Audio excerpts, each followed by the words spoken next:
আমি নামাজের ক্ষেত্রে শুধু ফরজগুলো পড়ি, যেমন ফজরের 2 রাকাত, জোহরের 4 রাকাত, আসরের 4 রাকাত, মাগরিব 3 রাকাত, এশা 4 রাকাত এবং বিতির 3 রাকাত পড়ি। এক্ষেত্রে আমার নামাজ কি কবুল হবে? দেখুন, শুধু ফরজ পড়েন এই ভাই, সুন্নত পড়েন না, নামাজ হবে কিনা? উত্তর হলো, শুধু ফরজ পড়লে ওয়াক্তের দায়িত্বটা আদায় হবে। জোহরের ফরজটা পড়লেন, জোহরের ওয়াক্তের দায়িত্ব আদায় হলো, কিন্তু এটা পরিপূর্ণভাবে হলো না, ত্রুটি থেকে গেল।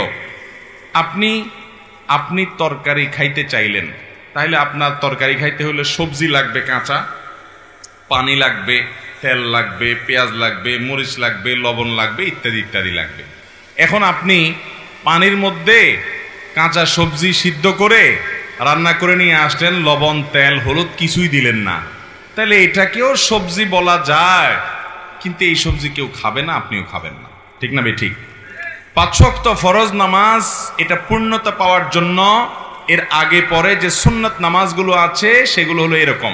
এগুলো ছাড়া ওই নামাজটা হয়ে যাবে, ফরজ আদায় হয়ে যাবে, ওয়াক্তের ফরজ আদায় হয়ে যাবে আলহামদুলিল্লাহ, মগর আপনার নামাজটা পরিপূর্ণ হলো না। মনে রাখবেন, সুন্নত নামাজগুলো কেন, এই যে 5 ওয়াক্ত নামাজের ফজরের আগে 2 রাকাত সুন্নত আছে, জোহরের আগে 4 রাকাত, পরে 2 রাকাত আছে, মাগরিবের পরে 2 রাকাত আছে, এশার পরে 2 রাকাত আছে। এই যে সুন্নত নামাজগুলো আছে, এগুলো কেন জানেন? এগুলোর অন্যতম উদ্দেশ্য হলো যাতে